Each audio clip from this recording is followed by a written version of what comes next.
ನಮಸ್ಕಾರ ಸ್ನೇಹಿತರೆ, ನಮ್ಮ ಮುರಾರ್ಜಿ ಆದರ್ಶ ಕೋಚಿಂಗ್ ಕ್ಲಾಸ್ ಯೂಟ್ಯೂಬ್ ಚಾನಲ್ಗೆ ನಿಮಗೆಲ್ಲರಿಗೂ ಹಾರ್ದಿಕ ಸ್ವಾಗತ. ಈ ಚಾನಲ್ನಲ್ಲಿ 5ನೇ ತರಗತಿಯಿಂದ 10ನೇ ತರಗತಿಯವರೆಗೆ ಕರ್ನಾಟಕ ರಾಜ್ಯ ಪಠ್ಯಕ್ರಮದ ಪಾಠಗಳನ್ನು ಸರಳವಾಗಿ ಮತ್ತು ಸುಲಭವಾಗಿ ಅರ್ಥವಾಗುವ ರೀತಿಯಲ್ಲಿ ಬೋಧಿಸಲಾಗುತ್ತದೆ. ಪರೀಕ್ಷಾ ತಯಾರಿ, ಮಾದರಿ ಪ್ರಶ್ನೆ ಪತ್ರಿಕೆಗಳು ಮತ್ತು ಪ್ರಮುಖ ಪ್ರಶ್ನೋತ್ತರಗಳು ಸಹ ನೀಡಲಾಗುತ್ತದೆ. ನಮ್ಮ ಚಾನಲನ್ನು ಸಬ್ಸ್ಕ್ರೈಬ್ ಮಾಡಿ, ಬೆಲ್ ಐಕಾನ್ ಒತ್ತಿ ಹೊಸ ವಿಡಿಯೋಗಳ ಮಾಹಿತಿ ಪಡೆಯಿರಿ. ಓಕೆ, ಮೊದಲನೇ ಪ್ರಶ್ನೆ, ನೀರು ಡ್ಯಾಶ್ ಅದನ್ನು ಹಾಳು ಮಾಡುತ್ತಿದ್ದೀರಿ. ಇದು 5ನೇ ತರಗತಿಯಲ್ಲಿ ಕನ್ನಡ ವಿಷಯದಲ್ಲಿ 2ನೇ ಪಾಠದಲ್ಲಿದೆ. ನದಿ ಅಳವೆ ಎಂಬ ಪಾಠದಲ್ಲಿ ಇರ್ತಕ್ಕಂತಹ ಪ್ರಶ್ನೆ ಇದು. ಸೊ ಇದಕ್ಕೆ ಆಪ್ಷನ್ಸ್: ಎ ಅತ್ಯಮೂಲ್ಯ, ಬಿ ಅತ್ಯಮೂಲ್ಯ, ಸಿ ಅತ್ಯಮೂಲ್ಯ, ಡಿ ಅತ್ಯಮೂಲ್ಯ. ಸೊ ಇದಕ್ಕೆ ಸರಿಯಾದ ಪದಗಳು ಒಂದುಗೂಡಿದಂತಹ ಉತ್ತರ ಯಾವುದು? ಆಪ್ಷನ್ ಎ ಅತ್ಯಮೂಲ್ಯ. ವೆರಿ ಗುಡ್, ಆಪ್ಷನ್ ಎ ಅತ್ಯಮೂಲ್ಯ. ಇದು ಎರಡನೆಯ ಪ್ರಶ್ನೆ, ಕುಪಿತ ಈ ಪದದ ಅರ್ಥ. ಆಪ್ಷನ್ ಎ ಕರುಣೆ, ಆಪ್ಷನ್ ಬಿ ಕೃಪಾಂತ, ಆಪ್ಷನ್ ಸಿ ಸಿಟ್ಟಿನಿಂದ ಕೂಡಿದ, ಆಪ್ಷನ್ ಡಿ ಮೃದು ಮನಸ್ಸಿನವ. ಕುಪಿತ ಅಂದರೆ ನಾವೇನು ಹೇಳ್ತೀವಿ? ಸಿಟ್ಟಿನ ಮನುಷ್ಯ ಅಂತ ಹೇಳ್ತೀವಿ. ಹಂಗಾಗಿ ಇದಕ್ಕೆ ಸರಿಯಾದ ಉತ್ತರ ಸಿಟ್ಟಿನಿಂದ ಕೂಡಿದ. ಪೂಜ್ಯ ಸಹೋದರಿಗೆ ಈ ಸಂಬೋಧನೆಯನ್ನು ಬಳಸುವುದು.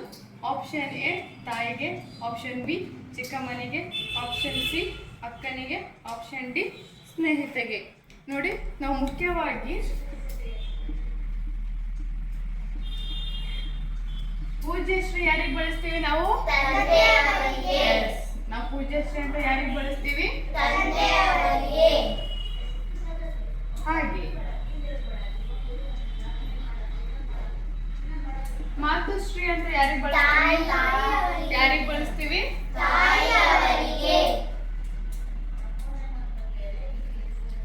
ಹಾಗೆ ನಾವು ಇಲ್ಲಿ ಅವ್ರೇನ್ ಕೊಟ್ಟಿದ್ದಾರೆ? ಪೂಜ್ಯ ಸಹೋದರಿ ಅಂತ ಕೊಟ್ಟಿದ್ದಾರೆ, ಹೌದಲ್ಲ? ಸೊ ಪೂಜ್ಯ ಸಹೋದರಿಗೆ ಸರಿಯಾದ ಉತ್ತರ ಯಾವುದು? ಮೂರನೇದು ಏನೈತೆ? ಏನಿದು ಮೂರನೇದು? ಸೊ ಸರಿಯಾದ ಉತ್ತರ ಏನು? ಅಕ್ಕನಿಗೆ. ನಾಲ್ಕನೆಯ ಪ್ರಶ್ನೆ, ನನ್ನ ಚರ್ಮ ನೀನು ಸುಲಿದರೆ ನನ್ನ ಬದಲು ನೀನೇ ಅಳುತ್ತೀಯ, ಹಾಗಾದರೆ ನಾನ್ಯಾರು? ಆಪ್ಷನ್ ಎ ಬೆಳ್ಳುಳ್ಳಿ, ಆಪ್ಷನ್ ಸಿ ಬಾಳೆಹಣ್ಣು, ಆಪ್ಷನ್ ಸಿ ಹಲಸಿನ ಹಣ್ಣು, ಆಪ್ಷನ್ ಡಿ ಈರುಳ್ಳಿ. ಹಾಗಾದ್ರೆ ಇದರಲ್ಲಿ ಕರೆಕ್ಟ್ ಆನ್ಸರ್ ಯಾವುದು? Option very good, option D ಈರುಳ್ಳಿ. 5ನೆಯ ಪ್ರಶ್ನೆ, ಎಲ್ಲ ಹುಡುಗರು ಸೇರಿ ಆಟ ಆಡುತ್ತಿದ್ದಾರೆ. ಇದರಲ್ಲಿ ಪುಲ್ಲಿಂಗ ಪದ ಯಾವುದು? ಆಪ್ಷನ್ ಎ ಎಲ್ಲ, ಆಪ್ಷನ್ ಬಿ ಹುಡುಗರು, ಆಪ್ಷನ್ ಸಿ ಆಟ, ಆಪ್ಷನ್ ಡಿ ಆಡುತ್ತಿದ್ದಾರೆ. ಇದರಲ್ಲಿ ಸರಿಯಾದ ಉತ್ತರ ಯಾವ್ದು ಬರುತ್ತೆ ಇಲ್ಲಿ? ಪುಲ್ಲಿಂಗ. ವೆರಿ ಗುಡ್, ಆಪ್ಷನ್ ಬಿ ಹುಡುಗರು. ಇಲ್ಲಿ ಪುಲ್ಲಿಂಗ ಪದ ಯಾವುದಕ್ಕೆ ಸಮನಾಗಿರ್ತದೆ? ಹುಡುಗರು. ಪುಲ್ಲಿಂಗ ಪದ ಇದಕ್ಕೆ ಸರಿಯಾದ ಉತ್ತರ.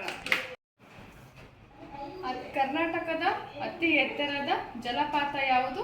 ಇದನ್ನ ಆನ್ಸರ್ ನೀವು ಕಾಮೆಂಟ್ ಮುಖಾಂತರ ತಿಳಿಸಬೇಕು. ಧನ್ಯವಾದ.